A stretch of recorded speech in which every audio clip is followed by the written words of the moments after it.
자, 이제 우리 개혁주의 예배학을 이제 시작합니다. 79페이지 쪽 보면은 닐 포스트먼이 아주 유명한 그 문구가 있습니다. 매체는 메시지이다. 이게 더 정확한 번역인데 여기 매개물이라고 했죠. 근데 매체라고 해야 돼요. 매체. 매체는 메시지다. 아주 유명한 그 커뮤니케이션 그 문구예요. 이 마샬 맥류한의 유명한 격언인데 닐 포스트먼에 쓴 책이 있어요. 닐 포스트먼이 쓴 책이 한 2권인가 3권인가 번역이 돼 있어요. 다 읽어보면 좋아요. 필히 읽어봐야 될 부분이 있어요. 닐 포스트먼의 책은. 닐 포스트먼의 주장도 그거예요. 즉 마샬 맥류한이 말한 것처럼 매체물은 메시지이다. 즉 어떤 매체를 쓰느냐가 그 메시지가 결국 결정된다는 거예요, 사실은. 그래서 이 문화의 도구가 오늘날 현대 사회에서 사람들에게 어떤 메시지를 줄 때 아주 중요한 도구로 사용된다 이게. 그러니까 메시지 자체도 중요하지만 그 메시지를 무엇으로 전하는가 이게 이제 굉장히 중요하다는 것입니다. 그래서 이제 맨 하반절에 보면은 말씀 중심에서 지금 어떻게 이미지 중심으로 우리 문화가 바뀌었다. 바뀌었다고 해야 돼. 왜냐하면 닐 포스트먼이 처음 이 책을 쓸 때는 지금으로부터 수십 년 전이기 때문에 그때가 이제 막 바뀌고 있는 과정이고 지금은 이제 바뀌었다. 지금은 이미지 중심 세대예요. 전 세계가 특히 광고를 보면은 알 수 있어요. 광고를 볼 때 광고 문구, 광고 영상 이런 걸 보면은 사람들이 어떤 상품에 대한 정보보다는 뭐야? 이미지. 그 이미지를 좋게 하려고 하는 그 광고 수법들이 지금 줄을 이루고 있습니다. 이제 과거에는 그 상품 자체 정보를 중요하게 여겼어요. 그러나 지금은 뭐예요? 그것이 아닙니다. 사람들이 원하는 건 그 상품의 이미지. 그 이미지가 세련되고 아름답고 그 이미지가 참 멋있고 자기 마음에 쏙 들어야 돼요. 그 다음에 이제 그 상품이 무엇이냐. 그래서 여러분 자동차 광고도 그렇죠. 자동차 광고도 광고할 때 뭐 그 자동차가 연비가 얼마고 뭐 이런 걸 자세히 다루는 게 아니에요. 그냥 멋있게 그냥 자동차가 질주하는 모습. 그 자동차가 아주 유연한 그 디자인으로 그냥 아주 그러니까 그런 이미지를 사람들에게 심어줘서 사람들에게 야, 저 자동차 멋있다. 저거 사야지. 이렇게 하게 하는 거란 말이에요. 근데 지금 메시지도 그래요. 복음 메시지도 그렇습니다. 지금 복음 전도할 때도 그래요. 어떤 그 메시지의 내용이 무엇이냐라고 하는 것보다는 뭐예요?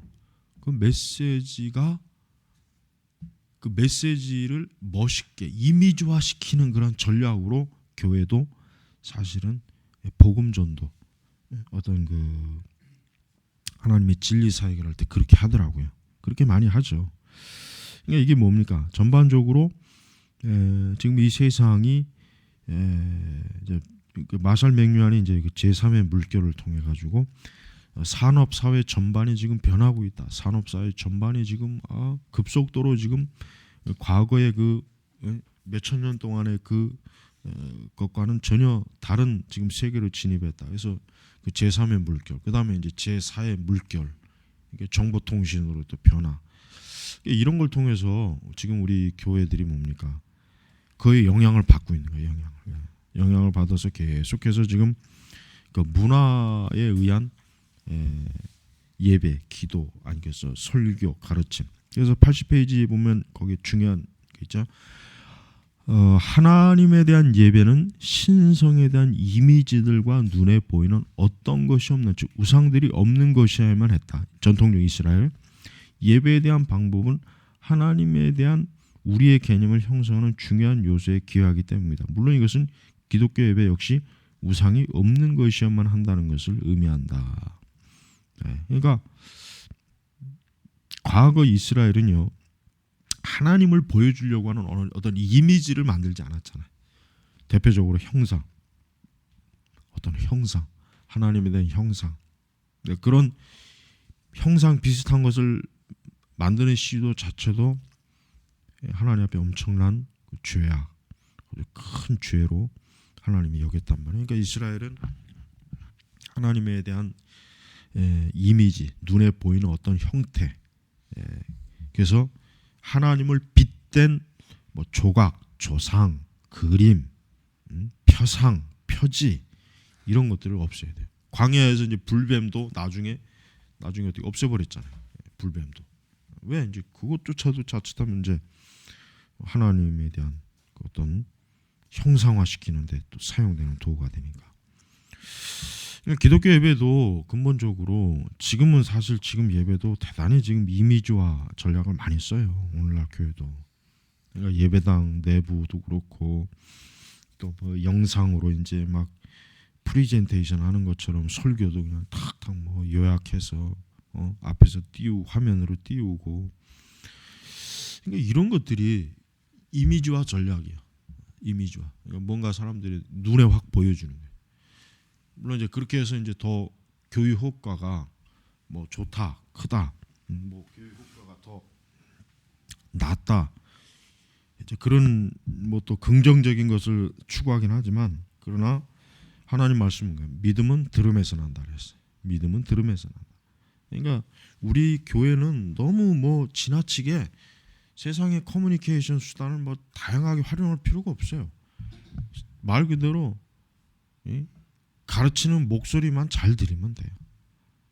굳이 뭐 화려하게 뭐 그래픽을 만들어 갖고 막 앞에서 막 화면으로 보여주고, 뭐 요즘에는 또 뭐 성경 배경에 또 그 화면들을 또 보여준단 말이에요. 예를 들면 이스라엘에 관한 설교하면 이스라엘 지역의 무슨 그 지역의 그 지역의 영상을 띄워줘요. 그럼 사람들이 그 영상을 보면서 더 설교를 뭐 잘 이해할 수 있다. 지금 그래요, 지금은. 그러니까 앞으로는 이제 얼마나 또 더하겠어요. 앞으로는 내가 볼 때는 이제 아마 이제 가상 현실 체험해가지고 아마 성경에 대한 어떤 그 이미지, 영상을 이제 교인들이 교회에서 예를 들면 가상 현실 뭐 이런 어떤 뭐 이제 안경이라든가 이런 도구를 써갖고 그럴 시대가 올 수 있어요. 충분하단 말이에요. 충분하다. 아니면 뭐 이제 가장 흔한 건 먼저 영화 속의 어떤 장면을 영상을 이제 띄워가지고 교인들한테 그런 일 많이 하잖아요. 그게 바로 뭡니까?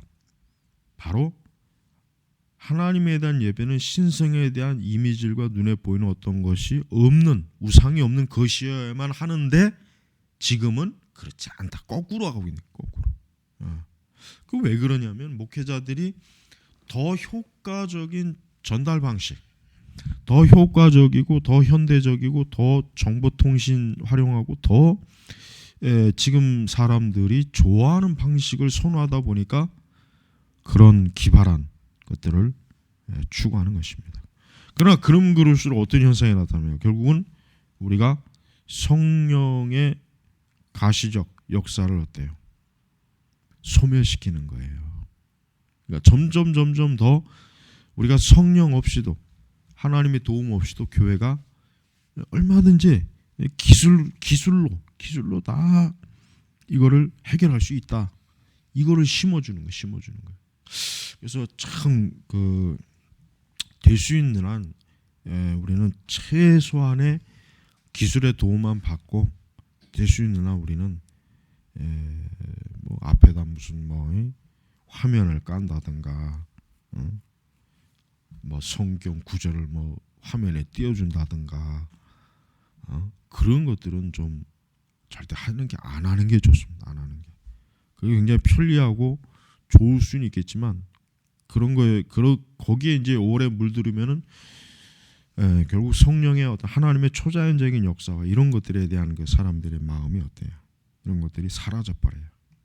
점점 사라져서 안 좋습니다.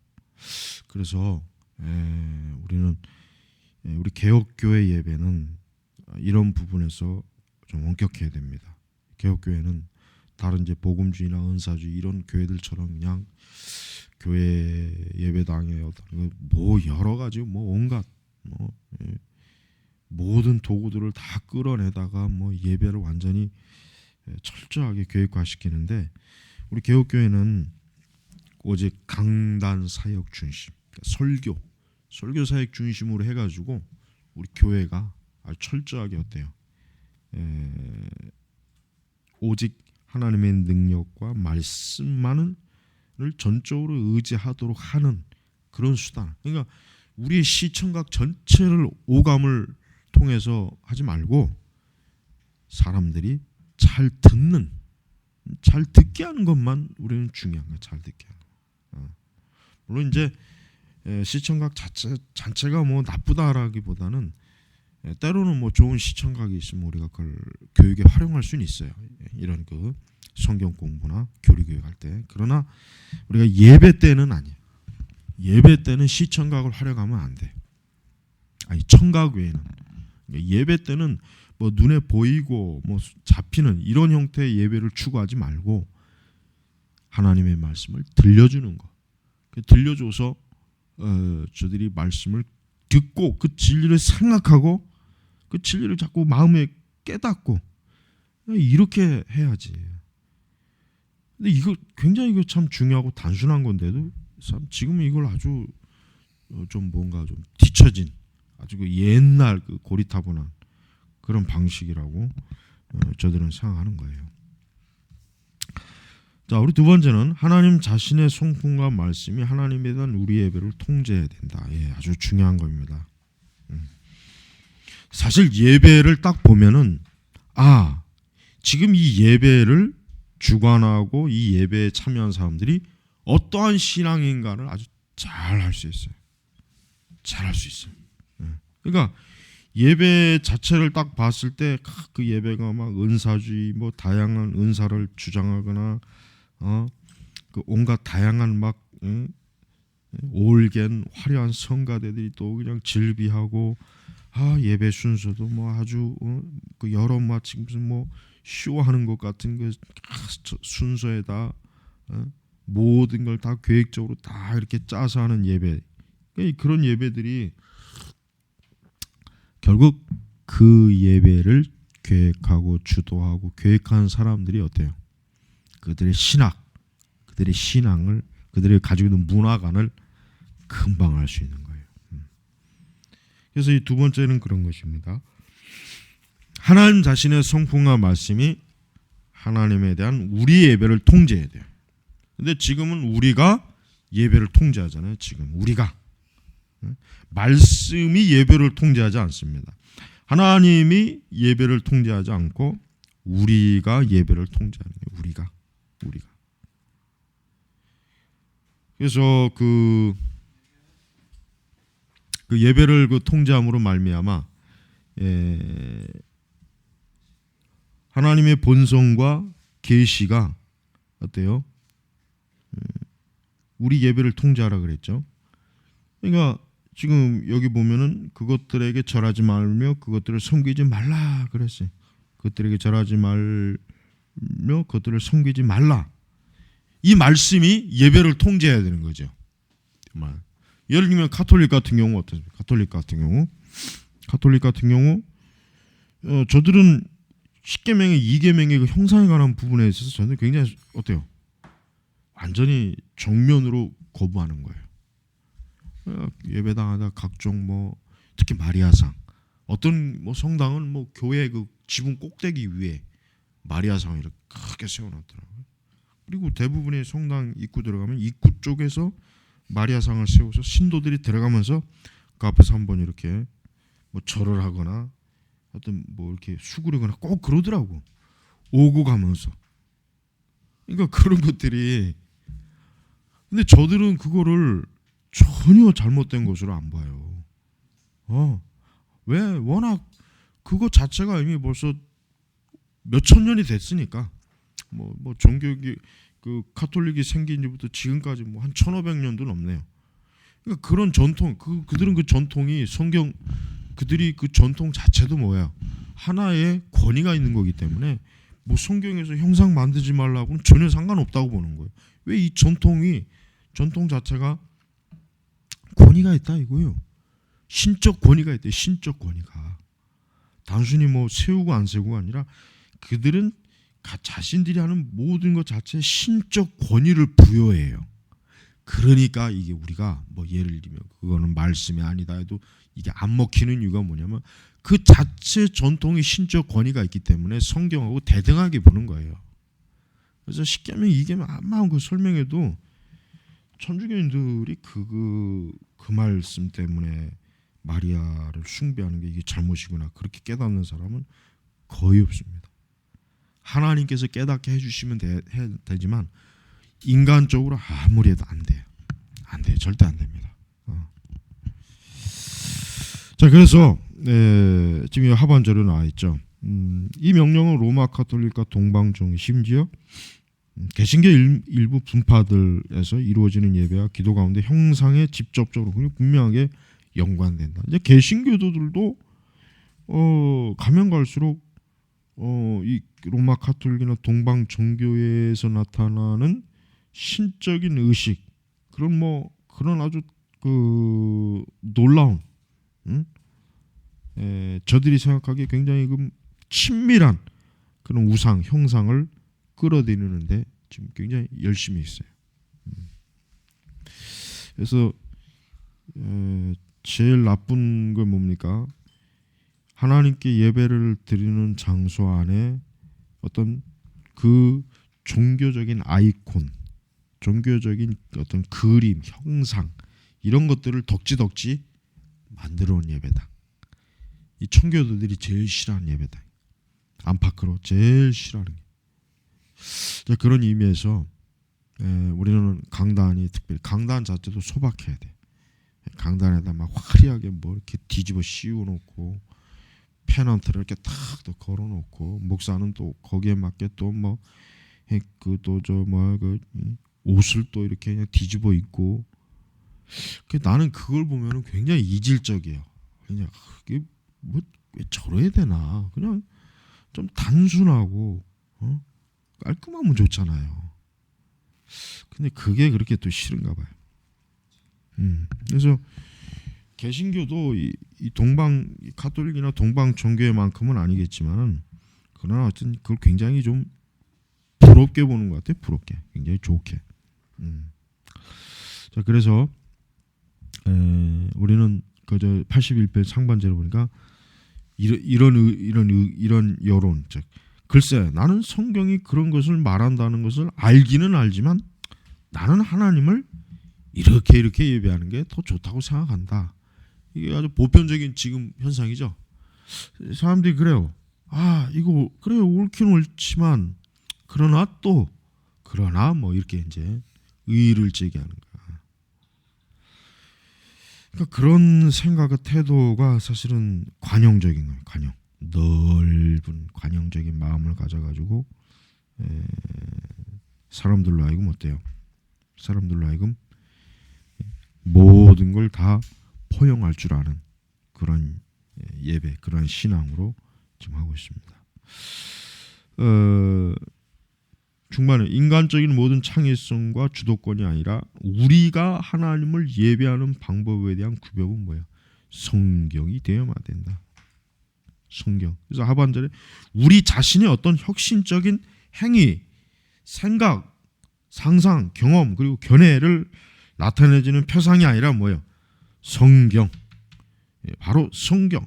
하나님과 그분에 대해서 하나님 자신이 주신 하나님을 예배하는 방법을 결정하라 이거예요. 결정. 자, 자신이 어떤 혁신적인 이게 문제 이게. 뭔가 교회와 예배와 모든 것들을 좀 혁신 일으키자. 과거 방식 그대로 고수하지 말고 뭔가 새로운 걸 해보자. 이거 혁신하는 건데 여러분 이 세상이야 뭐 당연히 혁신해야 되겠죠. 이 세상의 기술이나 이 세상에서 만드는 것들은 혁신이 일어나야 돼. 혁신. 그러나 기독교는 사실 혁신이라는 말이 필요가 없어요. 엄밀히. 왜? 이미 우리는 완성되고 기록된 말씀을 가지고 그것을 우리가 가르치고 전파하는 건데 무슨 뭐 혁신이 사실 필요가 있겠어요. 근데 지금 이제 본질적인 혁신을 지금 자꾸 뒤흔드는 거야. 주변적인 거라면 차라리 괜찮겠어. 근데 본질적인 거, 복음, 메시지, 신학, 그러니까 우리의 예배, 이런 것에 대한 그 본질적인 부분에 있어서 인간의 혁신적인 행위, 생각, 상상, 경험, 견해, 이게 막 그냥 파고 들어오니까 어때요? 지금 막 변질이 되는 거예요. 그래서 참된 하나님 외에 다른 어떤 것을 예배하는 것, 혹은 잘못된 방법으로 하나님을 예배하는 것, 도덕법 두 번째 말씀은 이스라엘에게 모두를 말해준 뭡니까? 사실 두 번째 계명은 다음 세 가지를 용인하지 않는다. 첫째, 거짓 신들, 참된 하나님에 대한 형상, 그다음에 예배에서 인간적으로 발상된 형상 사용하는 거, 그다음에 넓게 우리에게 예배를 위해 정해 주신 거에 다른 수단, 다른 매체를 사용하는 거. 이게 사실은 두 번째 계명에서 이제 뭐 반대하는 것이다. 우리의 청교도 조상들은 공동 예배에 있는 이런 새롭게 도입된 것을 의지적인 예배라고 해요. 의지. 다음 두 번째 계명이 종교 개혁자들이 규정된 원리라고 부르는 것에 대한 성경적 자료 중에 하나라는 것은 놀라는 만한 일이 아니다. 자, 테리 존스는 우상들을 통해서 드려지는 예배를 금지하는 말씀 가운데 하나님은 그분 자신만이 어떻게 예배해야 하는지 결정한다. 비록 우상들을 사용하는 것이 그렇게 신실하고 현명하게 이루어진지 할지라도, 설령 이제 그것들이 예배를 돕는다 할지라도 형상은 뭐예요? 하나님께 연락되지 않는다. 연락되지 않는다. 그러니까 적어도 우리 개신교는 형상을 두고 예배하는 교회는 없죠. 적어도 예를 들면 뭐 마리아의 형상, 뭐 예수님 형상, 이런 형상을 우리 개신교들은 드러놓질 않아요. 그래 최소한 적어도 그래도 이런 것들을 뭐 드러놓는다. 만약에 근데 이제 한번 예를 들면 또 이제 지금 이제 뭐 교회에다가 마리아상을 갖다 놓으면 과연 성도들이 또 반대할까? 또 어떤 사람은 또 분명히 은혜롭다니 그렇게 볼 것 같아. 이게 그렇게 막 뭣도 아니다라고 이렇게 아주 뭐 적극적으로 뭐 그냥 저건 우상이라고 막 돌로 두들겨 보신다거나 그럴 사람은 없을 것 같아. 예? 뭐 예를 들면 뭐 예수님 형상 이렇게 딱 만들어갖고 교회다 놓으면은 처음엔 안 그래도 사람들은 나중에 거기다 기도합니다. 거기다 절해요. 거기다 수그려요. 거기다 뭔가 이렇게 막 하면은 더 잘 응답될 거고 그런 마음을 100% 가져요. 안 그럴 것 같지? 인간은 어쩔 수 없어. 어떤 보이는 형상을 만들면은 거기에다가 이 뭔가 의지하고 싶은 마음이 생겨나는 거야. 그러니까 가톨릭이 그 왜 형상을 안 없애냐면 그게 그들의 종교를 단단하게 결속시켜주는 중요한 매개체가 되는 거예요. 그러니까 안 없애는 거예요. 사실 천주교 신자들이 마리아상 없애놓으면 어떻게 될 것 같아? 굉장히 그 사람들은 공허할 거야. 공허하죠. 공허. 그 다음에 십자가에도 예수님 이렇게 막 달린 모습, 고난받는 모습, 그거 없애면 어떻게 될 것 같아? 천주교 신자들은 굉장히 그 영적 그들 자신의 그 어떤 영적인 그 천주교 신앙생활이 어려움을 많이 느껴, 힘들어요. 그나마 이제 우리 뭐 개신교는 그래도 아무리 교회가 막가도 뭐 예수님의 형상을 세웠다거나. 근데 만약에 이제 교회를 좀 특색 있게 해보고 싶은 사람은 예수님의 형상도 만들고 마리아 형상도 12사도 형상도 교회당가다 딱 만들어놔. 그럼 또 그게 또 사람들로 하여금 또 그 교회가 또 이렇게 또 특색 있는 교회가 될 우려가 많아. 정말 그렇다니까. 그래서 우리 교회는 예수님의 형상도 있고 12사도의 형상도 있고 와서 좀 구경해봐라. 그러면 또 그런 걸 보면 괜히 좀 경건한 것 같고 더 영적인 것 같고 그런단 말이야. 이게 형상이 이게 영향력이 이게 무시를 못해요. 그러니까 하나님께서 십계명에 그 두 번째다 형상 만들지 말라고 단호하게 명령한 게 뭐냐면 인간은 어떤 형상 이런 걸 만들어 놓으면 거기에 경배합니다. 거기에 빠져듭니다. 알무리 안 한다 그래도 그건 안 되는 게 아니에요. 그렇게 할 수밖에 없단 말이에요. 자, 그래서 겉으로는 보이는 형상, 그다음에 또 보이지 않는 형상도 역시 우리 개신교는 적어도 아직까지는 뭐 보이는 형상을 막 이렇게 그런 건 없지만 보이지 않는 우상 형상을 우리는 많이 만들어 놓고 있어요. 우리 개신교는. 자, 형상은 하나님께 연락되지 않네. 그리고 암시적으로 하나님이 거룩하게 하지 않으면 그 어떤 것도 안 되죠. 하나님이 거룩하게 하신 것만이 거룩한 것이. 자, 세 번째, 예배에 대한 하나님의 진지하심과 엄숙하심은 그분의 말씀에서 벗어나는 것에 대해 경고하는 그분의 위협 속에 드러난다. 여러분, 예배 시간에 만약에 이제 뽕짝을 부른다, 트로트를 부른다, 참 그거 참 한번 상상을 해봐요. 예배 시간에 이제 앞에서 막 드럼 치고 기타 치고 이제 청년부가 나와서 트로트로 그냥 뭐 이제 내가 볼 때는 트로트로 이제 아마 많이 또 작곡을 할 것 같아. 이 CCM 그 작곡가들이 그걸 만약에 부른다고 생각해요. 예배당 안에서 막 트로트 음악이 막 흘러나오고 한번 상상을 해봐요. 그게 예배당이 이제 캬바레인지 아마 이런 상가교회에 있으면은 이렇게 층으로 올라간 사람들은 여기 무슨 뭐 캬바레가 생겼나 술집이 생겼나 그렇게 안 하겠어요? 아니 저 바깥에 있는 사람들이 교인들이 막 그런 트로트나 그런 걸 부르고 막 뭐 지기들끼리 그러면은 내가 생각하기에는 세상 사람들도 참 가지가지 한다 그럴 거예요. 교회가. 봐요. 하나님의 진지하심과 엄숙함. 그러니까 지금 교회들은 하나님에 대한 진지함과 엄숙함이 이게 없어요. 이게 없어요. 예배 시간에 이게 상실이 돼 버렸어요. 이게 지금 우리 교회가 좀 빨리 회복해야 될 게 바로 이거예요. 하나님의 진지하심과 엄숙함. 이거를 빨리 회복해야 돼. 빨리. 그러니까 예배 속에서도 예를 들면 우리 선민교회처럼 이렇게 시편 찬송가를 부르면은 엄숙하지 않을 수가 없어. 예배가 이게 진짜 엄숙하고 진지하지 않을 수가 없단 말이에요. 이 시편 찬송가는 가사도 그렇죠, 음이나 리듬도 그렇지 벌써 쫙 가라앉잖아. 이게 벌써 틀리잖아. 이게 뭐 지금의 현대 음악의 그걸 형식이 악보 형식이 아니니까. 그래서 우리는 그러 같은 것들을 정말 중요하다는 걸 알아야지. 그런 것들을 뭐 그게 뭐 중요하냐 이렇게 하면은 안 돼요. 그럼 정말 참 오늘날 이렇게 예배가 이렇게 그냥 참 날림이 된 거는 그냥 정말 너무 이건 참 하나님의 영광을 너무너무 크게 가린 거예요. 그래서 참 문제예요. 자, 잠깐 쉬고 있습니다.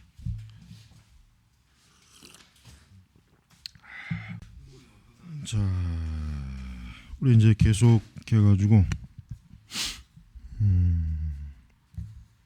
자, 그래서 우리가 이제 하나님은 질투하신 하나님. 여기 보니까 82페이지 하반절에 하나님은 질투하는 하나님.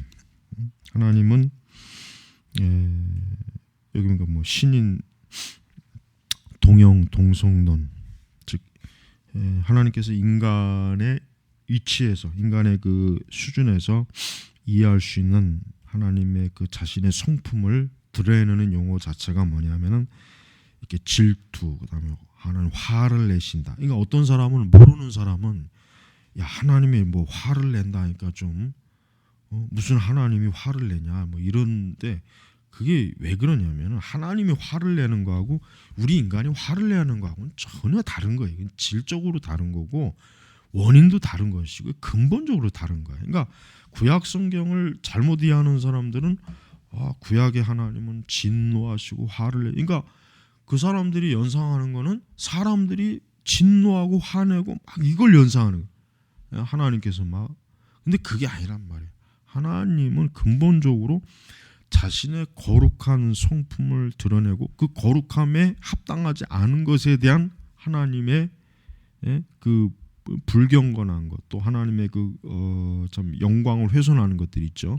그런 것들을 하나님께서 진노하시고 그 부분을 그 거룩하지 못한 걸 책망하시는 거란 말이에요. 그러니까 우리가 하나님의 성품을 이해하는 데 있어서 우리가 그 부분을 잘 이해하지 못하면은 마치 하나님이 사랑의 예수님과 하나님을 대립시키는 그런 잘못된 예수님과 하나님을 대립시키면 안 돼. 그건 아주 잘못된 거예요. 근데 보편적으로 교회가 그렇게 이해하고 있어요. 우리나라 교회 특히 구약의 하나님은 화내시고 진노하시고 심판, 그다음 예수님은 사랑의 하나님. 근데 그 예수님이 하나님이란 말이에요. 그 예수님이. 근데도 그 예수님하고 그 하나님하고 이렇게 서로 대립적 관계로 이렇게 보고 있다는 것 자체가 이게 정말 너무 이거 심각하게 성경을 왜곡한 거예요. 그만큼 이거 잘못한 거죠. 자, 그래서 좀 다음 우리 이제 83페이지 중반 그 상반절에 그 인용 문구, 구약에 있는 사랑과 미움과 같이 질투는 폭력과 격렬함과 같은 행위에서 보이는 행위에 수감되는 감정을 말하는 게 아니다. 이게 참 그래요. 그러니까 사람이 막 질투, 폭력, 사람들이 막 그런 걸 쏟아내잖아요. 어떨 때. 근데 지금 하나님은 그걸 얘기하는 게 아니다. 이거죠. 우리가 알아야 될 게 뭐냐. 그런 폭력과 격렬함을 수반하는 감정은 결혼으로 맺어진 관계가 깨어지는 것 같은 개인적 관계의 파열에서 기인된다. 그러므로 이런 질투는 관용하지 못하는 것으로서가 아니라 배타적인 것으로 여겨진다. 그 질투는 하나님의 독특성과 이스라엘에 대한 그분의 관계 모두에서 기인된다. 자신의 아내를 정말로 사랑하는 남편, 그 어느 누구도 그 아내를 다른 남자와 함께 공유하는 것을 참을 수 없을 것이다. 하나님은 이스라엘을 어떤 경쟁적인 상대와 더 이상 공유하지 않는다. 그러니까 하나님께서는 이스라엘에 대한 그 소유, 하나님은 전적으로 이스라엘을 하나님께서 그러니까 너는 내 것이다. 너는 나의 소유다. 이게 소유다. 그러니까 하나님께서는 그런 공유, 소유를 다른 신과 다른 그 신앙과 공유하는 게 아니란 말이에요. 그러니까 그건 있을 수도 없는 거예요. 그거를 이스라엘이 잘 이해해야 되는데 이스라엘이 그 부분에 대해서 너무 좀 무지하고 이해가 없는 거죠. 그러니까 얼마나 하나님께서 이스라엘을 정말 사랑하기 때문에 그 사랑은 절대적인 사랑이에요. 하나님께서 만약에 유대 히브리 민족을 사랑하면서 또 다른 아수르나 애굽의 민족을 똑같은 구속의 사랑으로 사랑한다면 하나님의 사랑이 순수하지 못한 것이 될 수 있어요. 그러나 하나님은 그게 아니에요. 구약 시대는 적어도 하나님께서 이스라엘을 깊이 마치 남편이 그 아내를 사랑하는 것처럼 성실한 아내, 남편이 그런 관계란 말이에요. 그래서 그 관용하고 그 표현은 명백하다. 하나님은 부당한 취급을 받는 어떤 남편이 가지는 정당한 질투를 우리로 하여금 생각하도록 부르신다. 그렇죠. 하나님께서 지금 여기서 질투, 하나님의 또 이스라엘에 대한 진노, 이거는 뭐예요? 정당한 거죠. 정당. 그래서 만약에 하나님께서 이렇게 질투하거나 진노하지 않았다면 과연 이스라엘을 사랑한다고 할 수 있겠냐 이거예요. 이스라엘을 과연 하나님께서 과연 이스라엘을 사랑하느냐? 이스라엘이 저렇게 이방 신에게 막 영합하고 이방 신을 막 쫓는데도 과연 하나님께서 이스라엘을 저렇게 그냥 지 멋대로 하도록 내둔다면 오히려 그 하나님이 신뢰할 수 없는 분이 돼버려요. 믿을 수가 없어요. 그 하나님. 그래서 하반절에 그러니까 달리 말하면 하나님은 하나님이 경고에서 다음과 같이 말씀하시겠다. 내 백성아 만일 너희들이 드리는 예배에서 영적으로 간음을 한다면 나는 너희들이 알고 있는 부당한 취급을 받는 남편이 보이는 가장 두려운 모습과 같은 반응을 정당하게 볼 거다. 그러니까 우리가 드리는 예배에서 순수함, 진리, 참 거룩함, 이것이 없이 만약에 영적 간음, 이방 종교에 대한 관용, 종교다운주의, 로마 천주교와 함께하는 것, 그다음에 반쪽 복음, 거짓 복음들, 그다음에 이제 세속적인 것들, 뭐 이런 것들을 만약에 우리가 예배 속에서 끌어들이면은 그런 정신, 그런 형식, 그런 내용, 그런 것들을 만약에 끌어들인다면 어때요? 그러면은 하나님께서는 뭐예요? 정당하게 마치 남편이 무시당할 때 그 나타나는 그 반응을 내가 보이겠다 이거죠. 그러니까 하나님께서는 절대 부당하지 않아요.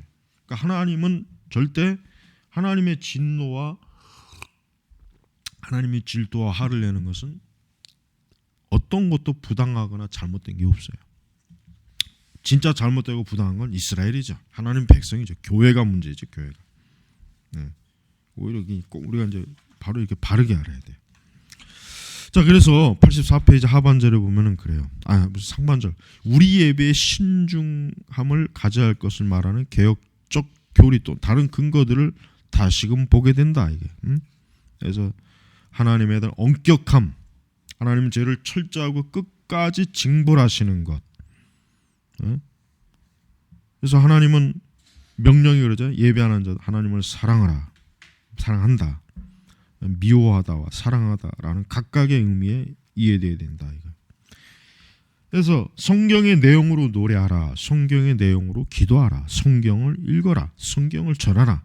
이것이 바로 지금 이 저자는 자기가 목양하는 회중이 드린 예배의 표가 된다. 지금 이 아티클 1번 챕터 1을 쓴 이분이 지금 목양의 원칙이 뭐냐? 성경의 내용으로 노래하라. 그러니까 시편이겠죠. 그다음에 성경의 내용으로 기도하라. 그다음에 뭐요? 성경을 읽어라. 그다음에 뭐요? 또 성경을 전하라. 아주 좋은 참 목양의 표지예요. 정말 좋습니다. 이게 뭐 그랬습니까? 우리가 신앙의 그러니까 우리가 저 개혁주의 일반 신앙 과정에서도 그랬지만은 기독교 신앙의 첫 출발은 성경이에요. 성경을 바르게 제대로 이해하고 읽고 믿는 것부터 시작되는 거예요. 다른 것이 먼저 출발이 될 수 없어요. 근데 오늘날 교회는 어때요? 봉사하는 것, 교회 충성하라, 헌신하라, 이게 먼저 들어와 있어요. 이게. 근데 그러다 보니까 열심히 충성 봉사하는 그런 우리나라 교회 좋은 정통이 있긴 있어요. 그게 교회를 참 그게 성장시키는 데 많은 원동력이 되는. 문제는 결국은 교회는 속빈 강정이 되어버린 거예요. 속은 텅 비었어요. 속은 아무것도 없어요. 교인들 스스로가 아무것도 없는 상태의 사람들로만 그렇게 돼버렸어요. 왜? 그 속에 성경이 없기 때문에. 그들에게는 성경이 없으니까 그런 그 일들을 드러내는 것입니다. 그래서 성경은 그 하반절, 성경은 우리가 드리는 예배를 어떻게 본질과 방향을 말해주면 하나님이 누구신지 그리고 그분이 어떠한 분이신지를 가장 분명하게 알려준다 이게 드러낸다. 그래서 예배라고 하는 것은 예배는 성경에서 시작해서 성경으로 끝난다. 예배의 형식, 예배의 내용, 예배의 목적, 예배의 본질 다 뭡니까? 성경에 다 근거한 거예요. 성경에 근거하지 않는 것은 하나도 중요하지도 않고 그런 것들은 우리에게 오히려 아주 불필요하고 회방거리, 방역거리만 되는 거란 말이에요. 그래서 지금 이 저자가 지금 하나의 사건, 금송아지 사건을 지금 끄집어내죠. 금송아지 사건. 이 금송아지 사건은 참 아마도 우리 교회가 드리는 예배 부분에 가장 적합한 하나의 예가 될 거예요. 이 금송아지 사건은 출애굽기 32장, 34장에 있는 것처럼 우리가 하나님을 예배하는 것을 우리 자신의 손으로 좌지우지할 수 없다 이거죠. 그러니까 이스라엘은 이스라엘은 지금 이 금송아지 사건의 전반적인 내용이 뭡니까? 거기 출애굽기 32장 1절에서 6절에 나오죠. 그러니까 이 금송아지 사건은 뭡니까? 모세가 이제 산에 올라갔는데, 예? 그 모세가 산에 올라가는 동안 밑에 있는 이스라엘 백성들이 자꾸 그냥 조바심을 내고, 모세가 어디 갔느냐? 왜 하나님이 우리를 그냥 성화를 대는 거예요, 성화를. 아주 그걸 가지고 이제 아론을 막 들들들 볶는 거야, 아론을. 그러니까 아론이 하도 힘들고 그러니까 어때요? 예? 백성들에게 있는 금이라고 하는 금을 다 이렇게 모아다가 그거를 어떻게 합니까? 예? 어떤 틀에다가 딱 녹여가지고 송아지 형상을 다 만들어서 뭐라요? 이스라엘아, 이는 너희를 애굽 땅에서 인도하는 너희 신이로다. 그러니까 이걸 하나님으로 알아라 이거야.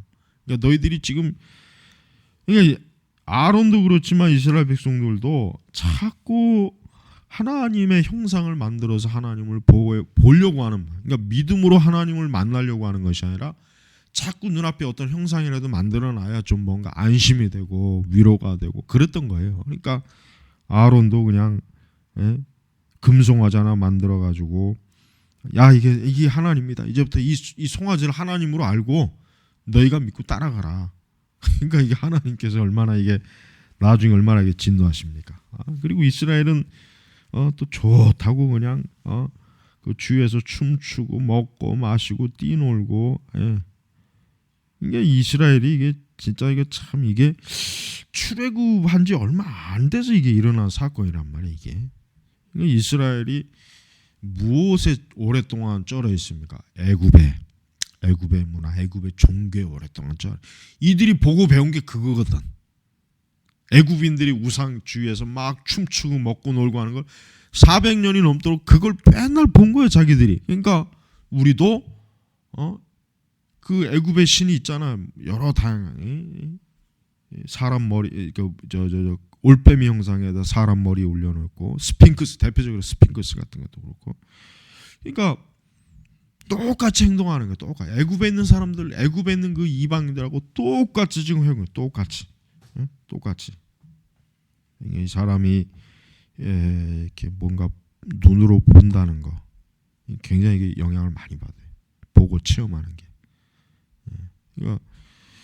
그러니까 지금 이제 교회도 그래요. 우리 교회도 성경을 보고 성경의 영향을 받아야 되는데, 교회가 어디에 영향을 받아요? 저 바깥의 세상, 저 카페, 커피숍, 저 바깥의 그 세상의 그 다양한, 뭐 텔레비전 안에서 보여지는 거, 세상의 노래, 리듬, 악기, 거기에 영향을 받아서 교회 안에서 그걸 가지고 이스라엘 백성처럼 뭐요? 먹고 마시고 뛰놀고 춤추는 거란 말이에요. 그러니까 여러분들이 이런 부분에 있어서 참 하나님 앞에서 참 사역을 할 때 교인들이 그러니까 예를 들어 똑같이 목회적 접근을 한번 해봐요. 교인들이 하나님의 진리나 그걸 원치 않고 우리 교회도 재밌는 거 합시다. 우리 교회도 저 옆에 있는 교회처럼 막 합시다. 그럴 때 목회자가 어떻게 해야 돼요? 단호하게 그거를 책망하고 못해. 그러니까 아론이 참 잘못한 거예요. 아론이 백성들이 그랬을 때 단호하게 하나님 아닌 우상을 섬기면 우리는 멸망한다, 망한다. 우리는 하나님의 백성이다, 선민이다. 이렇게 백성들을 제지해야 되는데 아론이 지금 겁이 난 거예요. 백성들한테 돌에 맞아 죽을까봐. 그러니까 그들이 원하는 대로 해주는 거예요. 원하는 대로. 그러니까 지금 목회자들도요. 교인들이 막 이런 걸 저런 걸 원한다. 이런 프로그램, 우리도 이런 프로그램 합시다. 저런 프로그램. 그러니까 그냥 막 떠밀리다시피 해서 그냥 그런 게 들어온 것도 많이 있어요. 장로들이 또 그런 경우도 있고. 그걸 못하게 하죠. 근데 그걸 못하지. 안 그러면 목회자가 쫓겨나거든. 청빙받은 목회자는 교인들이 원하는 대로 안 하면 쫓겨나. 그러니까 자기가 개척한, 그러니까 목회자가 개척한 교회는 그런 거는 힘들어.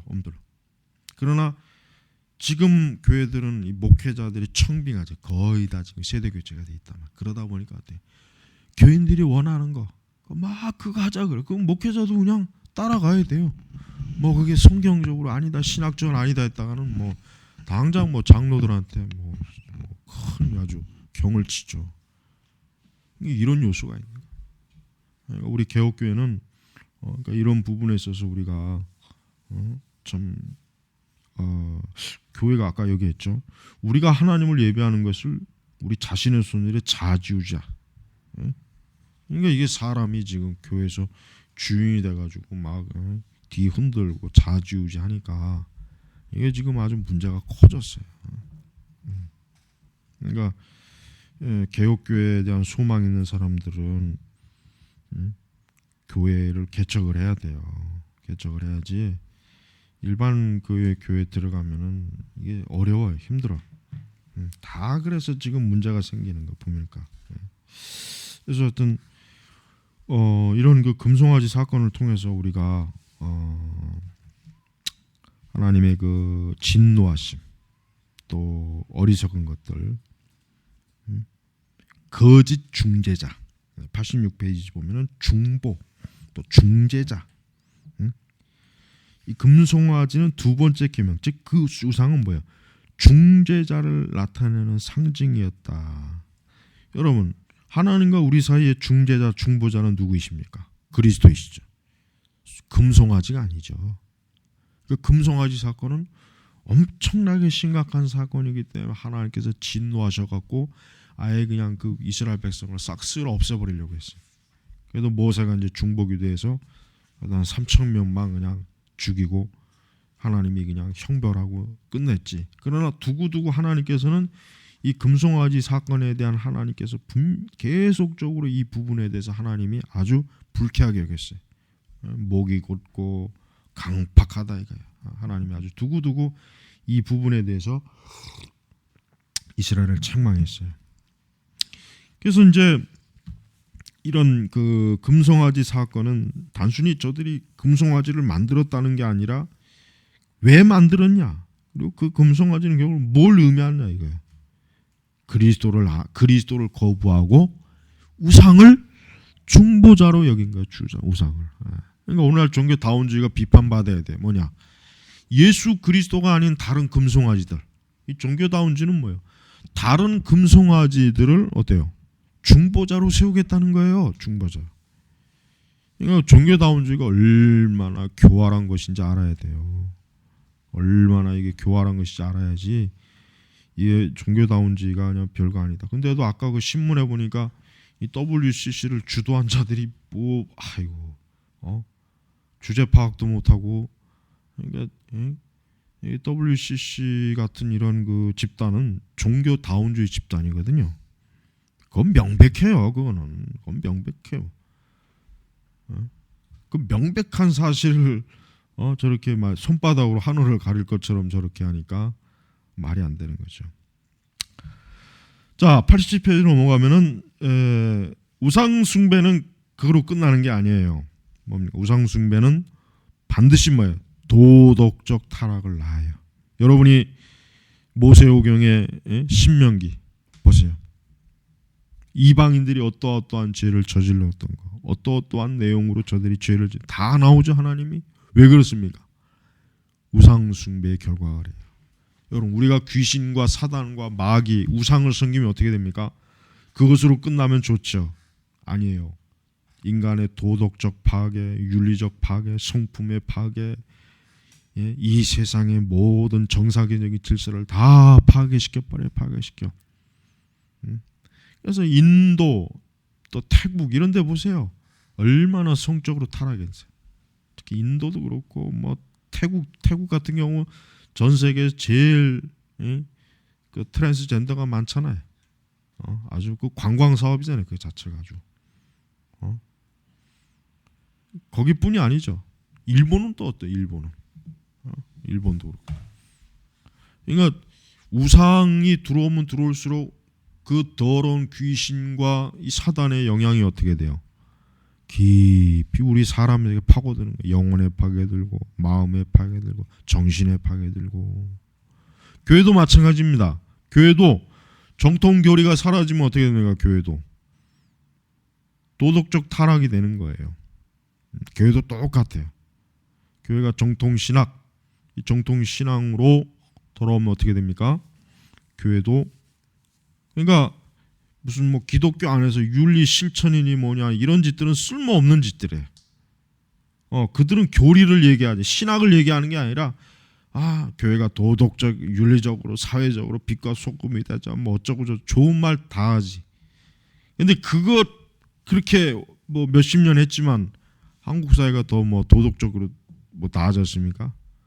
더 이상한 사이코놈들이 나와가지고 그냥 아주 이전보다 더 많이 과도하게 교회를 이 사회에서 부끄럽고 수치스럽게 만들잖아요. 그러니까 교회가 가장 중요하게 할 일이 뭡니까? 신학적. 이 신학적 회복, 이 신학적인 온전함, 이 신학적인 이 정상적인 자리를 빨리 잡아야 돼요. 그렇지 않으면 이 교회는요 계속해서 신앙만 타락하는 것이 아니라 도덕과 윤리적으로도 교회는 타락하게 돼 있어요. 이단들 보세요. 이단들 중에 도덕적인 데 있냐? 없어요. 이단 치고 도덕적 윤리적으로 바른 데는 한 군데도 없어요. 몰몬교, 신천지, 하나님 그 속을 파고 들어가면 다 어때요? 다 썩은 것들이 막 회칠한 무덤이에요. 회칠한 무덤. 그 속에 더러운 것들이 덕지덕지 있는데 겉으로는 아주 뭐 온전한 무슨 뭐 교회인 양 그렇게 막 하고 있잖아요. 자 그래서 그 콜이 말한 게 그죠? 이것은 우연하고 생각지도 않은 뜻밖의 사건이 아니다. 이 사건은 조상, 즉 형상, 제단, 제사장 그리고 축제가 모여 이루어진 조직화된 예전이다. 그러니까 금송아지 사건은 어때요? 그냥 뭐 뒤죽박죽 충동적으로 만드는 게 아니라 조직화된 형상을 만들었죠. 제단도 제사장, 축제 이런 것들이 막 뒤섞여 가지고 자칫 하나님의 종교에서 뭡니까?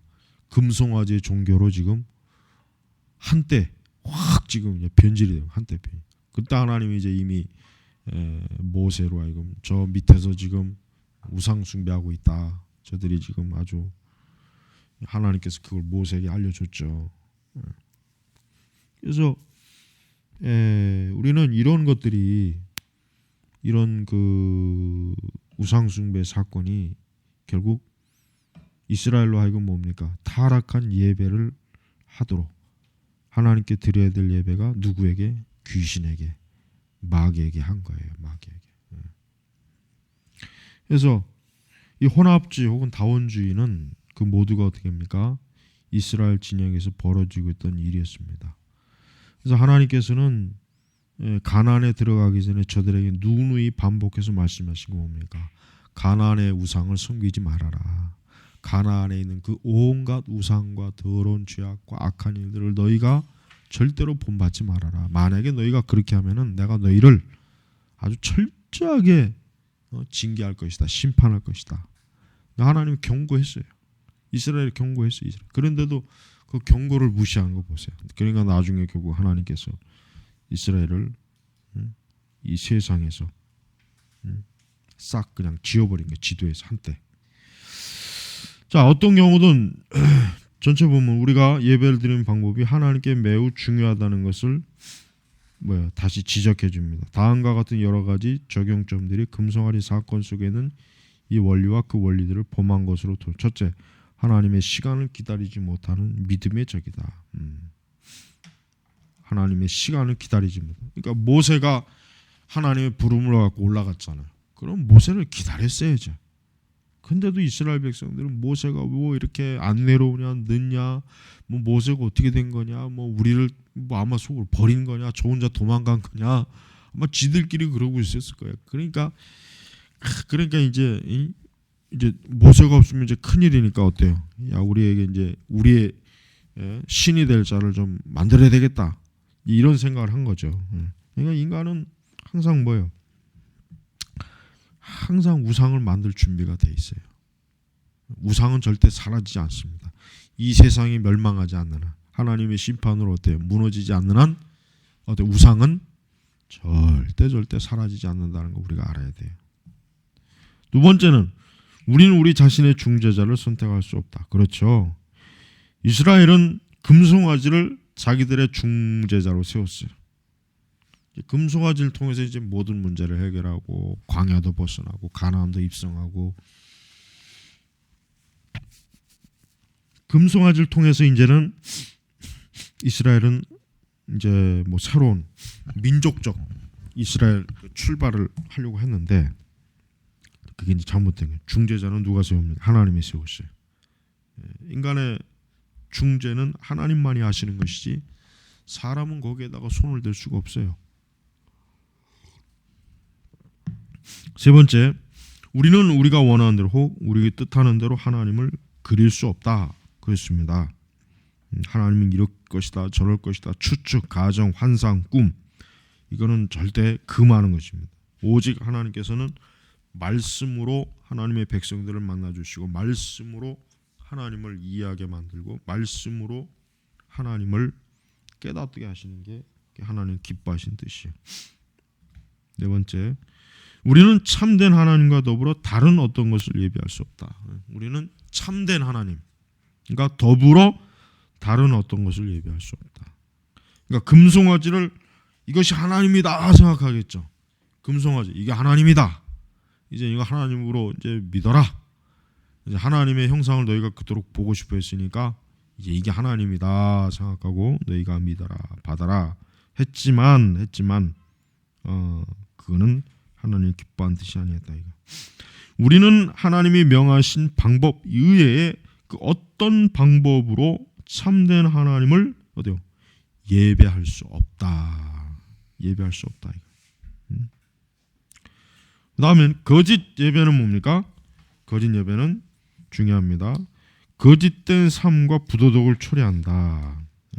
그러니까 교회 뭐 윤리 실천, 뭐 윤리가 어쩌고 저쩌고, 뭐 윤리 회복, 도덕 회복, 맨날 나팔을 불어도요, 교회가 거짓 예배, 또 거짓된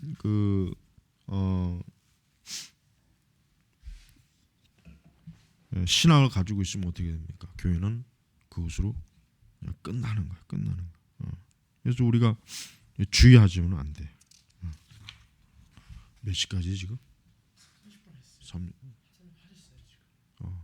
전체 지금 몇 시간 한 거예요, 우리가? 반까지. 자, 그런 다음과 같은 통찰력을 주목해야 된다. 이스라엘의 이야기가 그렇게나 본보기나 가치가 되고 가지고 있는 것은 고린도서 10장을 기반으로 이스라엘이 여러 면에서 우리와 유사하죠. 그렇습니다. 그래서 여러분, 성경에 있는 어떤 사건도 우리와 동떨어진 얘기는 없어요. 여러분, 아주 샅샅이 다 찾아낼 수 있어요. 그러니까 우리가 실제로 회중들에게 설교할 때 동떨어진 얘기를 하면 안 돼. 저들의 현실은 이런데 이거 아니에요. 철저하게 성경을 기반으로 어떻게 돼요? 현실 속에서 하나님의 말씀이 다루어지는 것들을 아주 정확하게 해야 된단 말이에요. 그래서 테렌스 프레타임이 금송아지 전체 사건의 다음과 같은 놀라운 통찰력을 보여줍니다. 아주 중요합니다. 거기 보면은 8가지가 있죠. 첫째는 백성은 하나님이 이미 주신 것을 만들어내려고 한다.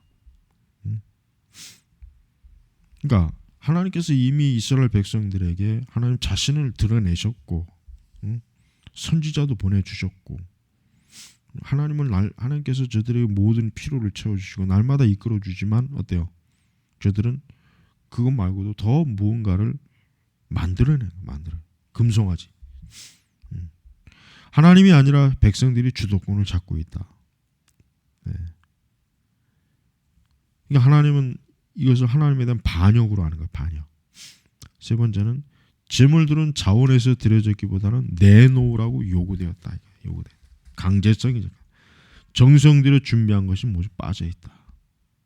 만드는 데 필요한 정성을 들이는 긴 시간이 하룻밤 사이에 이루어지는 성급하게 이루어지는 되었다. 그냥 뚝딱 해가지고 금송아지를 뚝 만들어냈잖아요. 거룩한 분의 임재를 보호하기 위해 주의 있게 마련된 것이 즉시 접근 가능한 공개된 대상물이 되었다. 이거 금송아지, 금송아지를 딱 만들어 놓고 누구나 다 이제 금송아지를 숭배할 수 있는 그런 기회가 제공된 거예요. 그러니까 하나님을 감히 그렇게 접근할 수는 없죠. 7번째, 보이지 않고 만질 수 없는 하나님을 보이고 만질 수 있는 형상이 되어버린 거예요.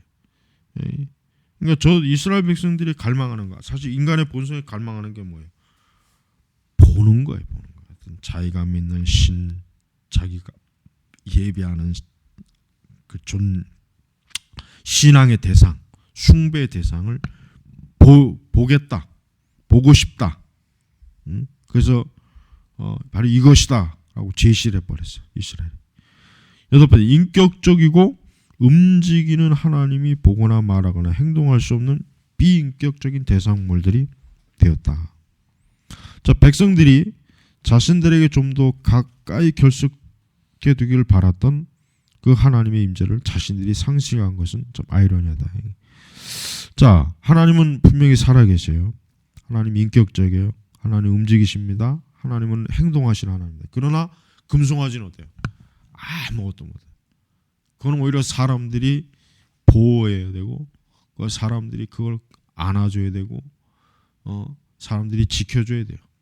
그건 사람의 손으로 만드는 거예요. 자기 자체가. 그러니까 철저하게 그 금송아지는 누구였어요? 사람에게 예속된 거예요.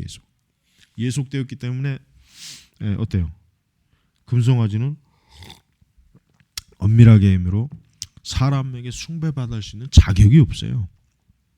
오히려 사람이 숭배를 받아야지, 금송아지한테. 거꾸로. 자, 그래서 이와 같이 그 금송아지 사건 전체에서 8가지의 어떤 문제점들을, 영적인 심각한 문제점들을 지금 여기서 우리는 발견할 수가 있습니다. 자, 출애굽기 32장 7절에 10절에 있는 하나님의 판결은 이 점을 다음과 같이 강화시켜 준다. 자, 하나님께서는 그들이 애굽에서 숭배했던 것들, 그들이 거짓 우상과 이상들에 대해, 신들에 대한 이런 부분에 하나님이 결국 뭡니까? 내가 89, 내가 이 백성을 보니 목이 곧은 백성이로다. 그런즉 나대로 하게 하라.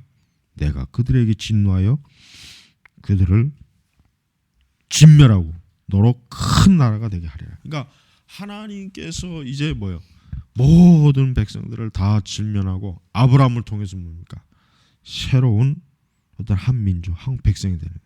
그러니까 근데 이것이 되려면 어떻게? 아브라함과의 언약을 파기해야 돼요.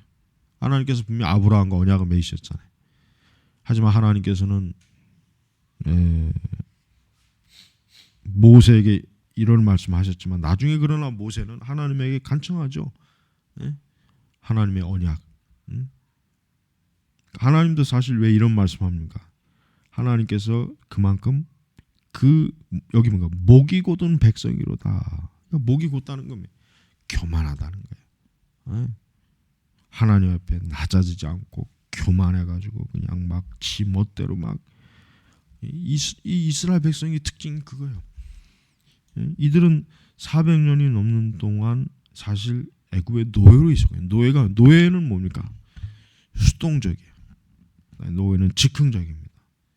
장래를 계획하지 않습니다. 그냥 그때 살아가는 거예요. 그 노예의 기질이 뭐예요? 고스란히 지금 여기 나와 있는 것입니다. 자, 그래서 지금 이제 89페이지 중반. 하나님은 자신들의 죄악 속에 있는 백성을 다음과 같이 정확하게 그리고 구체적으로 폭로하신다. 뭡니까? 백성은 하나님이 그들에게 명하신 그 길에서 빠르게 외면하고 돌아섰다. 그러니까 하나님의 백성들이 이렇게 안전한 것을 추구한다는 거. 이것은 그만큼 저들이 하나님을 믿지 않는다는 거예요. 네 번째, 좀 더 구체적으로 백성은 우상을 만들어 섬기고 그 우상이 이스라엘의 구원의 하나님을 주장함으로써 그 일을 자행했다. 하나님의 고발적인 말에서 그들이 내가 그들에게 명한 것을 속히 떠나, 하나님은 이스라엘이 하나님으로 떠난 것이 아니라 예배당 그분의 길, 그분의 명령을 떠난 것이라고 고발하는 것을 주목하는 것이 중요하다. 그러니까 하나님께서 정당하게 딱 정해놓은 그 길을 이스라엘은 이탈해가지고 자기들이 마음껏 그냥 휘젓고 다녔다. 그러니까 하나님의 잘못이 아니라 이스라엘 백성의 잘못이죠. 그리고 하나님과의 언약에도 신실하지 못했고 하나님이 기뻐하는 일에도 함께하지 못했고, 그래서 이 언약, 근본적으로 이스라엘과 하나님 사이는 무엇이 끈이? 언약의 끈, 언약의 끈, 언약의 끈. 하나님이 그냥 자기 마음대로, 나는 하나님이니까 이스라엘 백성의 마음대로 한 것이 아니고 하나님도 이스라엘에게 한 언약에 철저하게 따라줘요. 그래서 아브라함이 잠을 자는 틈에 그 불이 지나가면서 언약식을 했죠. 그래서 하나님께서는 지금 계속해서 아브라함과 맺은 언약을 계속 지금 지키려고 해요. 그러나 그 이스라엘 백성들이 그 참 신실함도 없었고 하나님 앞에 정직하지도 못한 가운데서 계속 저들이 어떤 그냥 참 악한 일을 저지르니까 하나님께서 아까 모세에게 말씀하셨던 그런 말씀하셨어요. 그러나 사실 하나님께서는 그 말씀하신 근본적인 이유가 뭡니까? 그것은 정말 하나님께서 아브라함과 언약을 이제 무효로 하기 위해서가 아니라 이스라엘이 참으로 큰 죄악세가 빠져 있다는 그 깊은 그 동기를 지금 파헤치는 거란 말이에요. 그래서 우리가 항상 하나님의 그 선하신 은혜와 또 계획과 섭리를 우리가 알아가는 것이 그래서 사실은 중요해요. 자, 90페이지 1번, 2번, 3번, 4번.